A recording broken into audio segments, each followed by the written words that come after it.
Memik abi. Gel. Gel bir 5 dakika konuş ya. Konuş. Lan İsa. At oğlum at.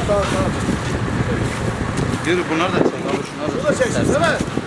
Ahmet abi, Devran abi, Ahmet abi, burada çektik. Ahmet abi, Ahmet abi, Devran abi. Dur istersen bir tane de böyle abi.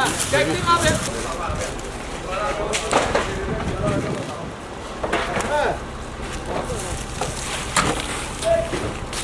Bunlardan yardım et. Yok abi olmuyor. Lan vergimi ödüyor. Ne güzel konuşuyor. Koruncadandır. Ali hek kuvam, hek ben. Koruncadan da korkuyor. Cebel. Ne korkacaksın? Hükümet adam, devlet adam. Şabanlı ya. Mahalle dağıtım yaptığı için biz satamadık elimizde. Alın içine dağılır. Elimizde içeride soğan dolu. Bu soğanlar satılmadı. Neden satılmadı? İçeri koyduk bir de dağıtım oldu. Sayın Cumhurbaşkanımız dağıtınca bu mallar elimizde kaldı. Görüyorsun. Çürümeye yüz tutmuş. Görüyorsunuz abi ben. Buyurun. Görüyorsunuz. Çürümeye yüz tutmuş artık bu soğanlar. Şimdi devletime yüklenmek istemiyorum. Görüyorsunuz. Abi şu an bu patatesi biz 60 kuruşa verdik. Abi bunun 150 lira nakliyesi var. 200 lira oran işçiliği var. Eti 350 lira abi. Abi 100 lira da buranın masrafı var. Mal etti 450 bin lira. Biz bunu 60 kuruşa sattığımız zaman çiftçinin eline 150 bin lira geçecek. Mal satılmıyor. Hala gelen mallar çakıldı durdu. Biz karşı çiftçilere hesap veremiyoruz. Şimdi tabii ki pandemiden dolayı esnafımız çok büyük sıkıntı yaşıyor. Tek bizim esnafımız da değil. Özellikle üretim bölgeleri daha çok sıkıntıda. Bizde de gördüğünüz gibi şu anda müşteri yok ama biz gece saat 2'de başlıyor burada çalışma. 2'den sonra bu saatlerde de artık kapanma vakti. Doğru konuşalım. Ama tabii ki bizim genelde hal sermaye çalışıyor. Antalya'dan tutturun, Fethiye'den tutturun ta Mersin'e kadar mal geliyor buraya ama bugünlerde çok zor durumda esnafımız. Özellikle pazarcılar bu süreçte kapatıldı. Gerçi ayın 8 ile 8 Mayıs'la 15 Mayıs arasında açılacak ama bir günlük açılacak. Birer günlük yani sadece devam etmiyor. Şimdi burada yanlış olan şu. Pazarcıların pazarların kapatılmasıyla beraber fiyatlar da diğer fırsatçılar tarafından yükseltildi. Burada mal kalkmıyor, satılmıyor. Dışarıda fiyatlar çok yüksek. Bu Türkiye genelinde de böyle. Bu pazarların falan kapanmasından dolayı tabii ki hallerde de sıkıntı var. Ondan dolayı çok büyük fiyatlar düşüyor. İşçilik maliyetinin değerinde bile satılmıyor şu anda. Yani şeftali, bir şeftalinin bugün toplama masrafı 1,5 lira. 2 lira yerine göre. Erik daha fazla. Ama burada 2-3 liraya şeftali satılmıyor. Üretici mahvoldu, yanı sıra biz de mahvolduk. Çünkü bizim sattığımız malın dayanma gücü bir gün. İkinci güne kaldığı zaman çürüyor mallar. Havalar da ısınıyor. Daha bundan sonra da birkaç gün daha çok büyük sıkıntı yaşayacağımızı düşünüyoruz. Biz aslında esnaf olarak bizim esnafımız gerçekten çok mağdur bir durumda. Şimdi Demre'den ondan sonra Fethiye'den yüklenen domates herhalde 2 tonla gelmeyecek bir araba. 20 tonla geliyor. Fiyatlar da yüksek. Maliyetler çok yüksekti. Burada kısıtlama olduğundan dolayı çarşı çalışamıyor. Ondan sonra pazarcı yok. Sadece bir marketler var. Marketlere de bizim buradaki potansiyelimizi karşılayamıyor. Malın yarısı satılırsa yarısı da yerde. Gördüğünüz gibi daha bu temizlenmiş hali. Arka taraflar olduğu gibi herkesin malı dökülmüş. Yani zor durumdayız. Allah sonumuza hayır getirsin. Tabii ki kimsenin elinde bir şey yok. Pandemi var ama biraz da üretim de çok fazla.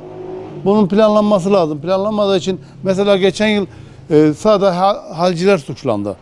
Yok soğan yükseldi, patates yükseldi. İşte bugün de patates beleş dağıtılıyor. Bunda esnafın ne suçu var? Bizim esnafımızın özellikle suçu yok. Biz buradaki fiyatları arz talep oluşturur. Kimsenin elinde bu domatesi döker mi adam? Döküyor işte. Bu domatesi döker mi adam satabilse? Yani fiyatlar arz talep oluşturuyor.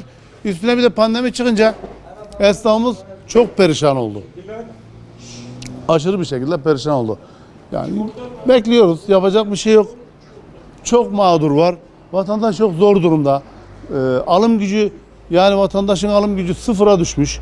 Çünkü bizim burası satıp bitiremiyoruz. Yarısı çöpte. Yani niye?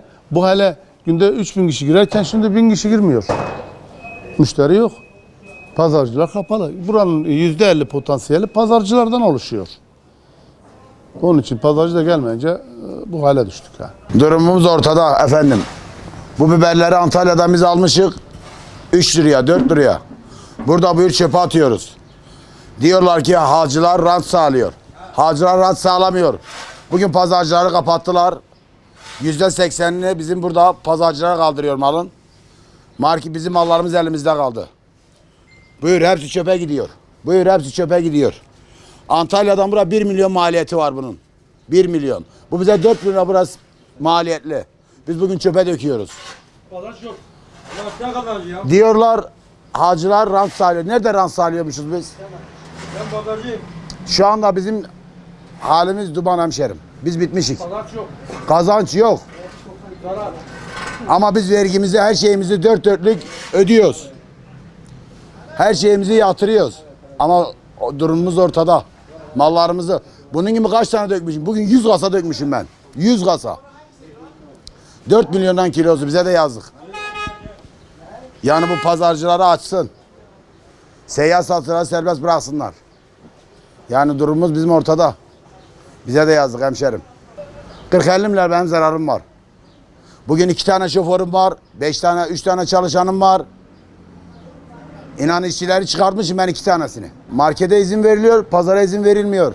Artı market şunu buradan alıyorsa 1'e satıyor 5'e. Yani bu biz şu anda durumumuz iyi değil. Bir de bu pandemiden dolayı biz çok sıkıntılar çekiyoruz. Görüyorsun bizim mallarımız burada var yani. Mallar satılmıyor. Şu an takoz diye hitap ettiğimiz lokantalık soğanlar 30 kuruşa gidiyor. Satılmıyor yani. Bunu satacak bir müşteri bulamıyoruz. Bulamadığımız için de elimizde kalıyor. Biz depolara soğan koyduk mesela, biz mal aldık. Şu an o mallar satılmıyor. Satılmadığı için elimizde yeşerdi. Arkadaşın bunu size gösterebilirim yani, ona bir bakabilirsiniz. 2 liraya mal ettiğimiz malları şu an 50 kuruşa, 40 kuruşa eski mallarımızı veriyoruz. Yeni mallar da zaten satılmıyor. 60 kuruş. Şu an burada 60 kuruş yani. Tarlalarda sürüyor, belki görüyorsun çiftçilerimiz. Yani çok mağduruz yani. Burada bir de hükümetimiz Allah razı olsun çiftçilere yardım amaçıyla patates, soğan dağıtıyor. Ama bu sefer esnaflar mağdur olur yani. Esnaflarımız çok mağdur olur yani. Aldığı ürünleri satamıyor adamlar. Biz de satamıyoruz. Görüyorsunuz elimizde kalmış zaten mallarımız. Şimdi Sayın Cumhurbaşkanı'na sesleniyorum buradan. Tüm marketleri açıyor, zincir marketleri açıyor, market manavları açıyor. Neymiş efendim, virüs. Bu virüs pazardan bulaşıyor insanlara. Bu kadar yaş sebze, meyve çöpe gidiyor. İnsanların alım gücü yok. Sürekli perişanız. Bu bayramüstü birçok insan içinden oldu, ekmeğinden oldu. Benim 3 çocuk babasıyım ben. Bugün ben eve gittiğim zaman çocuklarım benden baba bize ne getirdin diyorlar. Eli boş gidiyorum eve. Gelin sebze haline bakın. Mallar çürüyor, çöpe gidiyor. Soğan patatesi mahalleye getiriyorsunuz, millete veriyorsunuz beleş beleş diye. Buradaki komisyoncu ne yapacak? Tüccar ne yapacak? Kim yani bunun suçlusu kim abi? Yeter, bizim buramıza geldi. Bayramüstü olmuş, pazarı kapatıyorsun, markete manava açıyorsun. Bir marketin önünden müşteriler sıraya girmiş. Virüs yok mu burada? Bir pazarda mı virüs var? Ben seher satıcım izin vermiyorlar dışarı çıkmamıza, perişan olmuşuz abi ya. Kırkızlık mı yapak? Onun malını mı gasp edek? Ne bir devletten hiçbir yardım alamıyorum ben.